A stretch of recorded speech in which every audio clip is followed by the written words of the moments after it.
अस्सलाम वालेकुम व्यूअर्स, मैं अली खालिद एक नए इंटरव्यू के साथ आपकी खिदमत में हाजिर हूँ। मेरे साथ मौजूद हैं चौधरी अहमद बुरहान साहब। अहमद बुरहान साहब एक ब्रिटिश पाकिस्तानी इमिग्रेशन लॉयर हैं, वीज़ा और स्पोर्ट के फाउंडर हैं, जो कि बुरहान एसोसिएट का हिस्सा है। अस्सलाम वालेकुम सर। जी वालेकुम सलाम। जी सर, कैसे हैं आप? शुक्र आप सुनिए, ठीक है। जी अल्हम्दुलिल्लाह। व्यूअर्स, जैसा कि आप जानते हैं कि टाइप ऑफ वीज़ा की हमारी सीरीज चल रही है। आज हम बात करेंगे बिजनेस विजिट वीज़ा पे। सर, मेरा पहला सवाल, बिजनेस विजिट वीज़ा क्या होता है? जी बिजनेस विजिट वीज़ा जो होता है वो बिजनेस कम्युनिटी के लिए, बिजनेस पर्सन्स के लिए है कि अगर वो कोई एग्जीबिशन अटेंड करना चाह रहे हैं या बिजनेस मीटिंग अटेंड करना चाह रहे हैं, तो any meeting for business purpose, तो वो कोई भी फॉरेन किसी कंट्री में है तो उसके लिए फिर वो विजिट अपना बिजनेस विजिट के लिए अप्लाई किया जाता है। दैट्स राइट, क्या मैं बिजनेस विजिट वीज़ा के लिए अहल हूँ? जी बिल्कुल हो सकते हैं। इसमें अगर आप बिजनेस मैन हैं और आपका कोई बिजनेस है और आप बाहर जो यानी कि किसी भी किस्म का बिजनेस करना चाह रहे हैं, इम्पोर्ट है, एक्सपोर्ट है, या आप कोई भी किसी कोई बिजनेस एक्टिविटी या फॉरेन कंट्री के साथ करना चाह रहे हैं, तो आप पहले अगर आप उसके लिए जो भी बिजनेस है, ये प्रोस्पेक्टिव बिजनेस है जिसके लिए आप फ्यूचर काम करना चाह रहे हैं, तो लेकिन आपका बिजनेस बैकग्राउंड होनी जरूरी है। अगर बिजनेस बैकग्राउंड नहीं है तो फिर that's right, that's right. Sir, मेरा अगला सवाल, बिजनेस विजिट वीज़ा के लिए किन कागजात या डॉक्यूमेंट्स की जरूरत होती है? देखिए इसमें ये बिजनेस बजट के लिए सबसे पहले तो जो रिक्वायरमेंट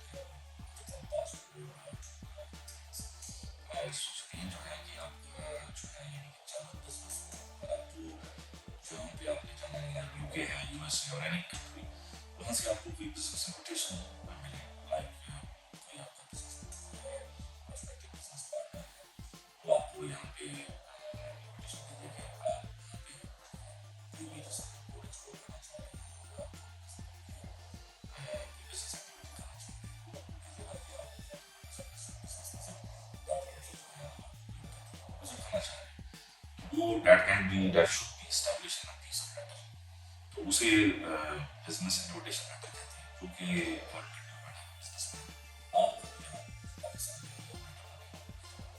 ये मेन डॉक्यूमेंट है उसका। अब और जो डॉक्यूमेंट्स हैं इसमें जो है वो फिर एक कॉमर्स पद्धति है, आपकी चैम्बर ऑफ कॉमर्स से आपकी जो है documents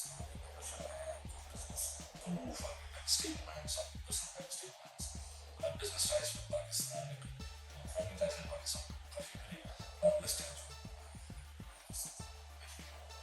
that's right, that's right. Sir, business visit visa कितनी देर में मिल जाता है? मतलब अप्लायर को या कैंडिडेट को कितनी देर में वीज़ा मिल सकता है?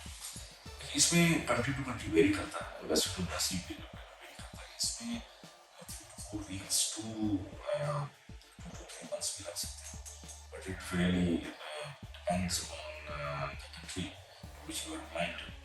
इसमें ये है कि it also depends on the backlog कि कितने केसेस पड़े हैं आपके पास, कितने केसेस आपके पास, कोई विद इन अ मंथ भी आप दे सकते हैं और आपको जो है 2 to 3 months भी लग सकते हैं, depends country to country. Okay, और ये 2-3 मंथ्स की मैक्सिमम टाइम है? इसमें मैंने आपको ये रफ टाइम दी है, इसमें नॉर्मली ये टाइप होता है 1 month to 2 to 3 months, but if the backlog is more तो वो ज़्यादा भी ले सकते हैं।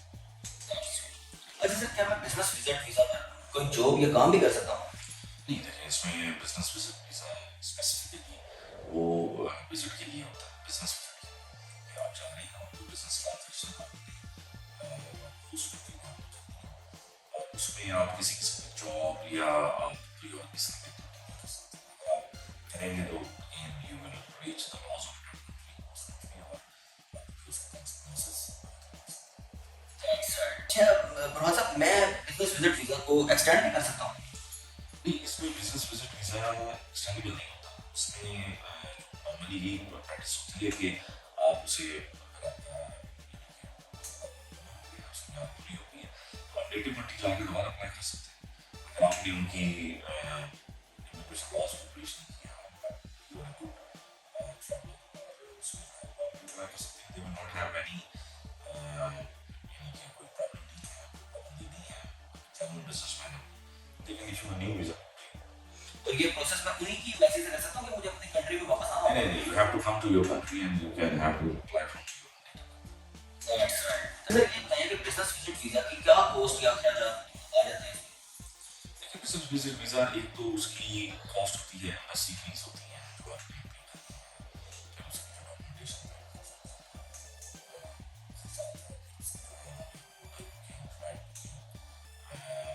ये तमाम खर्चे होते हैं। फिर अगर आपने किसी इमिग्रेशन लॉयर या कंसल्टेंट को अपने हायर किया हुआ तो उसकी फीस होती है। तो ये फीस नॉर्मली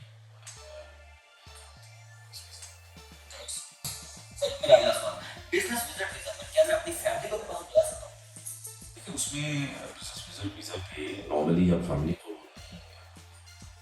बट क्योंकि आप जो है वो वहाँ पे अपना बिजनेस से नहीं जाते हैं, तो उसमें फैमिली जो है वो ऐसा that's not a good practice. आप अप्लाई कर सकते हैं थिंग इज के the visa person will ask like why you are taking your family with you, because आपने बिजनेस ट्रांजैक्शन के लिए आप जाते हैं, तो what is the purpose of taking your family there? तो इट कैन जो है bring in suspicion the mind of the visa officer. इसमें ये मेरे ख्याल में कोई प्रैक्टिस नहीं है कि आप अप्लाई करें और चेक कीजिए सब जेन्युइन बिजनेसमैन है तो वीज़ा जो है ऑफिसर का आप जाए सस्पिशन शिकार है, तो उसमें क्योंकि आपका बिजनेस ट्रांजैक्शन नॉर्मली खुश हो जाएंगे, आप बिजनेस ट्रांजैक्शन के लिए जा रहे हैं, तो उसके लिए family you are absolutely right. अच्छा सर मेरा अगला सवाल, बिजनेस वीजा पर किन किस्म की पाबंदियों का सामना करना पड़ सकता है? देखिए उसमें बेसिकली इसको अगर आप इंग्लिश में कहें रिस्ट्रिक्शंस होती हैं। रिस्ट्रिक्शंस ये होती हैं कि बिजनेस वीज़ा पे आप वहाँ पे जॉब ना करें, आप अपने जो बिजनेस वीज़ा है जिस स्पेसिफिक पर्पज़ के लिए आपको दिया गया है आप वो बिजनेस ट्रांजैक्शन या वो बिजनेस एक्टिविटी में आप इन्वॉल्व हो, आप जो भी इमिग्रेशन लॉज हैं जो भी यानी कि उसको ब्रीच ना करें।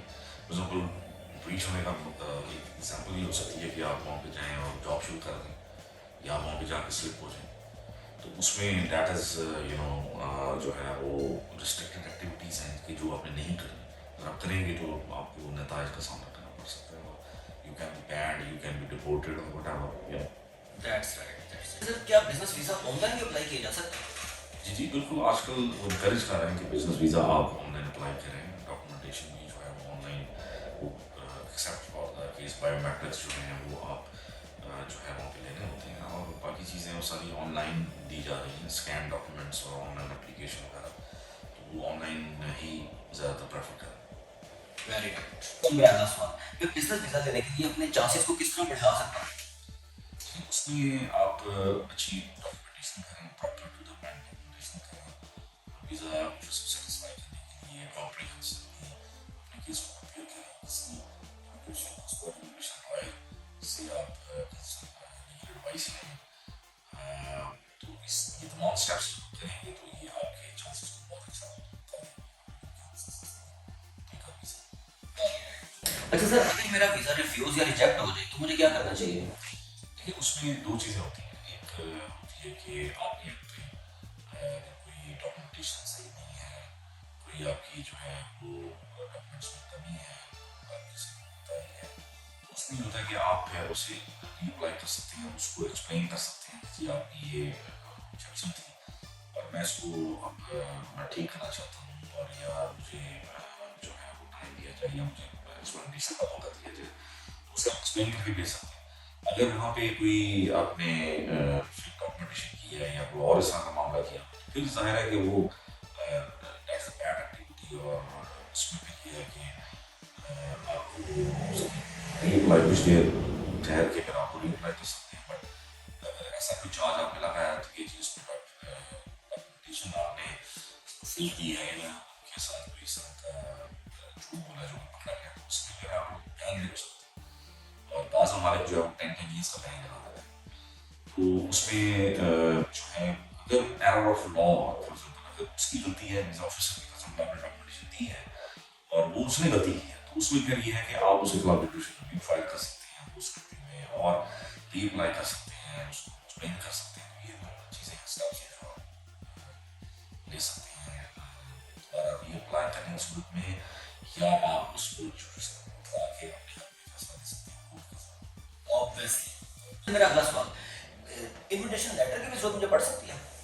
जी मैंने आपको जो इंटरव्यू के आगाज में बताया कि उसमें आपको बिजनेस इन्विटेशन लेटर की ज़रूरत होती है, that is something you can say very important it's not mandatory, because जो इन्विटेशन लेटर है फ्रॉम अ बिजनेसमैन या फ्रॉम अ कंपनी जिसके साथ आपने कोई बिजनेस ट्रांजेक्शन करनी है उनसे मुलब जाके, तो डैट जो है वो form the basis of your application कि जी आप कोई जेन्युइन बिजनेस ट्रांजेक्शन करनी है उस कंट्री में और जिसके लिए आपको वीज़ा चाहिए। तो इन्विटेशन लेटर बहुत इंपॉर्टेंट है बिजनेस विजिट वीज़ा लेने के। That's right. अच्छा सर, मेरा अगला और आखिरी सवाल, क्या मुझे किसी इमिग्रेशन लॉयर की खिदमत लेनी चाहिए? जी बिल्कुल, इसमें देखें एक हर फील्ड का एक एक्सपर्ट होता है। आप देखें कोई भी चीज़ है उसके आप एक्सपर्ट के पास आपको जाना चाहिए, वो आपको एक्सपर्ट उस पर राय अपनी देगा, एक्सपर्ट आपको लीगल एडवाइस देगा कि आपने केस को कैसे प्रिपेयर करना है, आपको क्या क्या चीज़ों की ज़रूरत है, और एक आपकी लाइन ऑफ डायरेक्शन जो देगा जिसके ऊपर आप चल के एक सक्सेसफुली केस के चांसेस बहुत अच्छे होते हैं। ये नहीं होगा कि वो आपको वीज़ा लेके देगा, लेकिन ये है कि he will fight for your case in a very impressive manner by which you can get a visa. तो I will strongly recommend कि आप किसी immigration lawyer की आप खिदमत हासिल करें। Obviously, that's right. जी तो नाज़रीन, आज का इंटरव्यू हमारा इख्तिताम को पहुंचा। उम्मीद है कि आपके लिए ये इंफॉर्मेटिव इंटरव्यू होगा। इंशाल्लाह एक नए इंटरव्यू में हाजिर होंगे। बहुत शुक्रिया। Thank you for watching.